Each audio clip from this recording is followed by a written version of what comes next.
So welcome, everybody. Welcome to another Soulful Conversations with Soulful Heroes in our community. Thank you for being here, whether you're watching it live or whether you're watching the recording. And it is my pleasure today to share with you two amazing, extraordinary beings. One is Taylor Roustio, who musician, addictions counselor, and his partner, Sam Spychalla. Yoga teacher, breath worker, circle leader, artist, and co-founder of the Temple of the Rebel Goddess. Welcome. Thank you. Thank you. So I'm going to start with you, Taylor, since I know you better and worked deeply with you. So I know you've been on a spiritual journey for about 10 years. Tell us a little bit about that and your journey as a musician to where you are now offering kirtan in the Dayton, Ohio area. Sure. Thanks for having us. My journey started roughly 10 years ago, as you said. And it started with my my sobriety from substance abuse and my affiliation with the 12-step program, which forcefully propelled me into spirituality through a kind of life and death circumstance. And in that process, I was able to navigate meeting new people, including you, Christian, and I met Sam. And it seems like every year there's a new step and a new place to go over the years. But I'll fast forward to where I met you, Christian, and that Sam drugged me to a breathwork thing, and I had no idea what it was.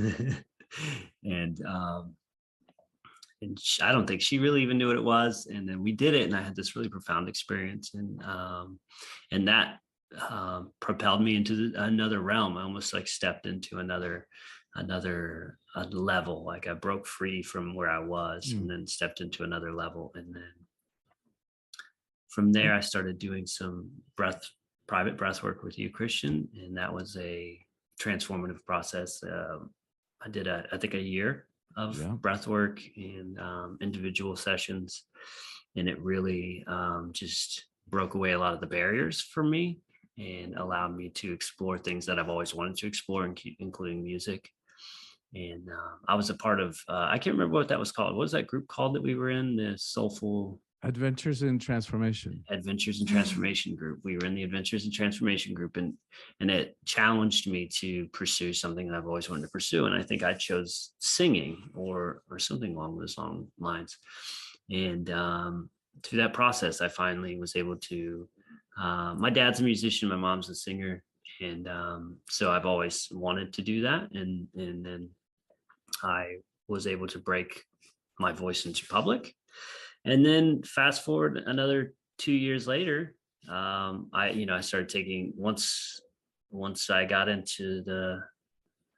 my voice out there, I started taking voice lessons, and it was just been a speedy process from there. We started the kirtan in Dayton, and it started with just Sam and I. Every week we would meet, Sam and I, for about 4 weeks until we had our first person show up. And then it was a few people, and then more people and more people. And then, and my skills for playing instruments, I never played instruments before, but I can now play the harmonium. I'm learning the mridanga. I can play some chime instruments now too. So the mridanga is like a really fancy drum from India. So that's great. And part of what touches me about your journey with music is that your heritage is religious, spiritual music, and a different manifestation of it, but in a different tradition. You're carrying on the family propensity. Yeah. My parents are gospel singers, beautiful gospel singers, and they don't necessarily approve of the new singing that we do, but that's okay. Yeah. And for somebody who may not know, tell us about kirtan. Kirtan, and Sam may be better. Do you have a? Sure. Yeah. So Kirtan is devotional singing and chanting. It's a form of connecting with the divine. It's like a very active and dynamic meditation. So for the folks that don't feel successful sitting still silently in meditation, it's a very heady process. Kirtan is a very heart-based, right brain process. It's improvisational, and you are calling out to the divine with your voice and with instruments. And then in community, right, that call is amplified, and it's just, there's like this transcendental like wave that hits everybody, and it's addictive and it's fun and it's wholesome, and there's like a high and elation that's part of it. But it's essentially using mantra, sacred sound, to call to the divine and acknowledge and revere. Yeah, thank you, Sam. It's a very powerful practice. I've had some really amazing transformative moments and moments of connection with the divine in kirtan. But I wanted to ask you about the bhakti tradition, because I know you're a yogi or yogini. And, you know, as we know, there's 8 paths to yoga, bhakti being one of them, the path of devotion. So how did you come to that path? And how does it feed you spiritually? Well, so I didn't come to the path knowing that's what I was coming to. I came to the path through asana, which I think is the door for most Westerners, knowing that there's something more, and initially brought to it through my physical body, and then recognizing that was not, it was just scratching the surface. And then while physical postures soothed me for a moment, it wasn't very lasting and it wasn't very deep. And then naturally I just turned towards devotion. And in my personal life, I found the goddess, and it was like, once she took hold of my heart, there was nothing I could do to say otherwise. And it just sort of unfolded. And I didn't actually have the word bhakti or know that there was actually a path that was outlined with like structural, like you do this and then you can do this, and then here's these practices, until much later. And then it wasn't until my connection with Taylor and his pursuit of bhakti through the Vaishnav tradition that it really sort of deepened, and I was able to put more words and more formal practices, I guess, to what I do. Let's talk goddesses. Because Taylor may have told you that I used to have a goddess temple in Coconut Grove in Miami. Up until last year, about this time. Wow. And it honored everybody, all the manifestations of the divine, but it had a particular dedication to the sacred feminine, because we've been running so off kilter, so off balance in this planet and this world between the masculine and the feminine. And the goddess has been exiled for far, far, far too long. So, and I love that what you call your temple, your center, the temple of the rebel goddess. So talk about that. Well, so to worship the goddess or even acknowledge the goddess is an act of rebellion in and of itself. Rebellion doesn't have to be forceful or loud. It can be very personal and intimate. And it was sort of an act of rebellion, moving away from not only like who we worship, but also like the type of language we use, the way that we interact with each other, the way information and love is shared. It doesn't have to be so linear. It can be more creative. And like as adults, we don't have places to just create freely. You know, as a kid, you have art class. Adults, we don't really have that unless we have like a goal in mind, you know, a purpose to pursue. And so the Temple of the Rebel Goddess was intended partly as a place to worship all the archetypes of the divine, whether it's feminine, masculine, or non-binary, or completely fluid, or whether the face of the divine has no face and it's a limitless, infinite void. You know, all of it is welcome. But also a place to put together community in and fellowship in a way that doesn't have a specific dogma, and it instead is like, we are all here together. We are all innately connected. There is a wholeness and a oneness that holds us all the same way that the goddess or the mother would hold us all. And then in doing so, in finding fellowship and community in that way, it is a great act of global and community rebellion, because the idea is that we start this ripple in our small tribe, in our small corner in Dayton, and then it starts to ripple out. Yes, I love that. And in your speaking, it reminded me of a book I read when I was researching for Awakening the Soul of Power. It's called The Alphabet and the Goddess by Leonard Swain. Yes. You read it? Oh my God, it's covered in highlighter. It's beautiful. I love so that good. book. And part of what really struck me is what you're talking about. And I'm not going to do it justice in 30 seconds, but highly recommended. But talks about how when we've had the male God is when the more linear, the alphabet was created. Mm-hmm. And then there are all these connections to the feminine and images. Mm-hmm. So less linear. So when photography was born in the 1850s, is the same time that the suffragette movement kind of started. Mm-hmm. And just so many connections like that, which I found fascinating. Yeah, because we're operating under all of these like belief structures and we don't even realize that they're there. Because with that book specifically, he outlines with the alphabet and with this linear thinking, you read from a sentence from beginning to end, and there's a separateness of letters, there's a separateness of words, and you just string them all together, which takes time to build from left to right. But an image you take in all at once and you gather its holistic meaning in an instant. And that's truly the perspective of the feminine, or even if you were to remove gender, it's the perspective of the right brain. And so when you have this alphabet, as he describes in the book, perpetually we just get more and more ingrained in this thinking that no longer worships a holistic perspective and the true identity of like the infinite individual. And part of what I loved about what he said is that with the birth of the rise of the computer and this information age, we're kind of balancing both, because it's both computers is both images and words. And so that's part of what I find so interesting in the times that we live in, which is about balancing. We don't want to go back to a matriarchal system. I think what we're wanting is a balance between the masculine and the feminine, not only in the world, because if we want it out in the world, it's got to start with each of us. Mm-hmm. And so let me ask you about your favorite goddess. And I got to tell you, she was the last one that came to the temple, because some years ago I went to my favorite store in San Francisco for the love of Ganesh. And I told my friend who was the owner, so I'm looking for a Kali. And she goes, "Oh, no, honey, you don't want Kali. She will wreak havoc in your house." And she kind of scared me about it.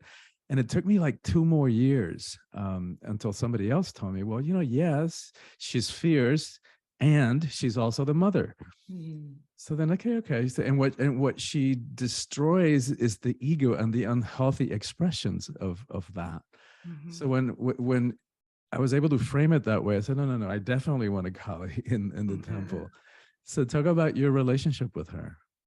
So she came to me first as a mother, and the like ferocious other aspects of her were really just secondary. I found the goddess personally once I had a child and I had a daughter, and it was like actually embodying the mother, and the connections with my body previously were not ideal. And then once I recognized this like physical vessel as this infinite womb and like creatrix, then she literally just dropped into my heart. Like there was no logical pursuit of her. She just came and with wildfire like consumed me. And so I think first for me, I felt her love more than anything, but it was very clear that her destructive qualities were always gifts and they were always benefits. Like it hurts to pull a Band-Aid off, like, millimeter by millimeter. But if you rip it off quickly, you know what I mean? You got to air the wound. You gotta make things move to make big things happen. And I feel like that's the gift of Kali. And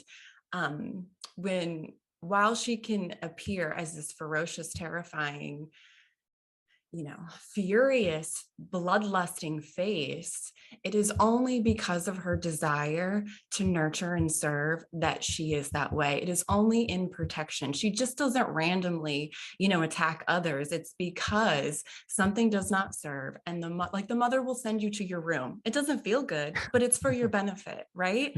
Just because we can't understand that face doesn't mean that it's not here to serve us.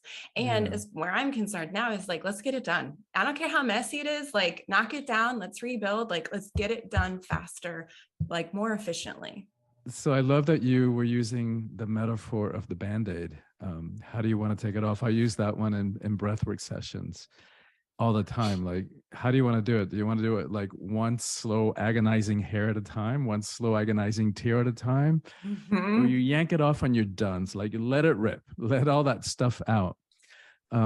And you were talking about Kali. I love the story, and I don't know that it's the creation story. I don't think it's the creation story, but the story that the male deities were involved in this battle with demons, and they were losing the battle because every time they slayed one of them, and a drop of blood would hit the ground, another demon would burst forth. And that's why she's portrayed with the tongue out, because she would scoop the drop of blood before it hit the ground.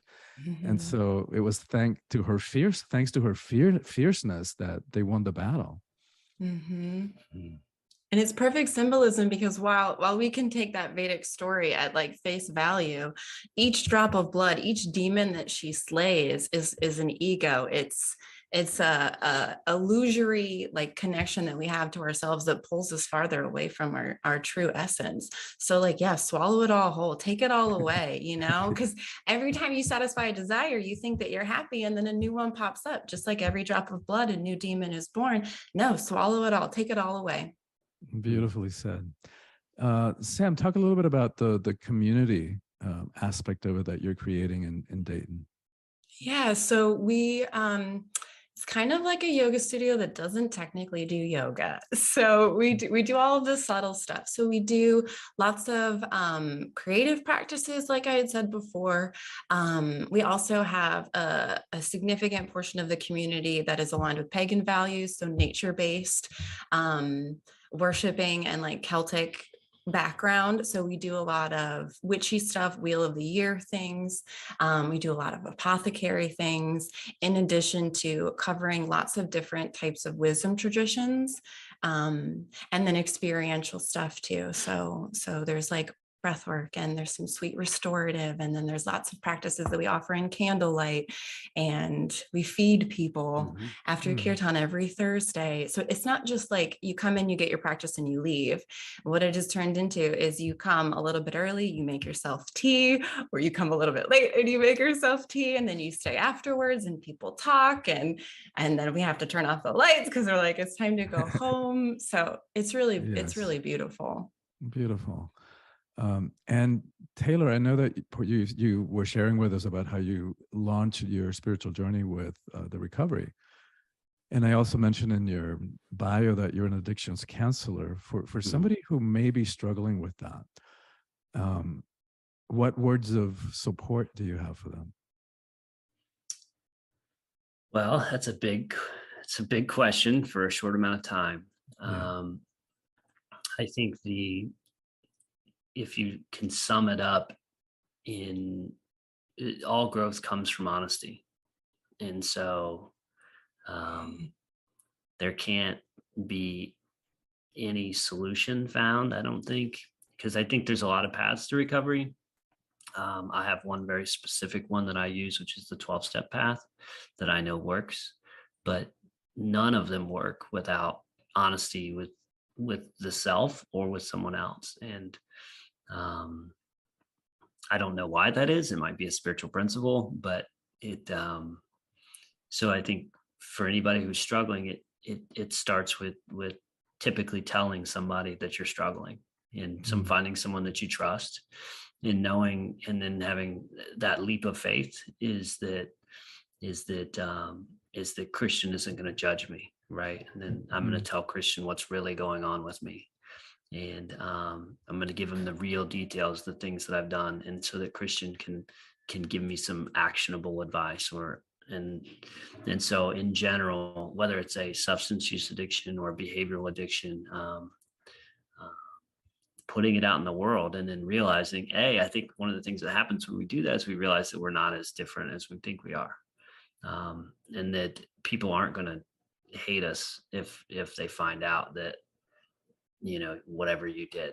So, just as you're saying, sharing it with somebody else takes that, that layer of deep layer of shame that's in there, because we keep it in such a deep, dark place of secrecy, and that disempowers when we share it with somebody else. It really disempowers that shame. And for somebody who might be struggling with a talent or a calling, like in your case, that you've obviously had the natural talent for music, and it's in your DNA, and yet I don't know that I would say that it was self-doubt or self-confidence. What would you say was holding you back, and how, having broken through that, what words of advice or support do you have for somebody else who might be struggling with something similar, like a calling or a natural talent, and they may be feeling, imposter syndrome, or I'm not good enough, or whatever they might be feeling? That's a good question. What comes to mind is that I'm a very very outwardly confident person. But that confidence is all derived from like really having a grasp and a hold on knowing that I'm good at something. And I think that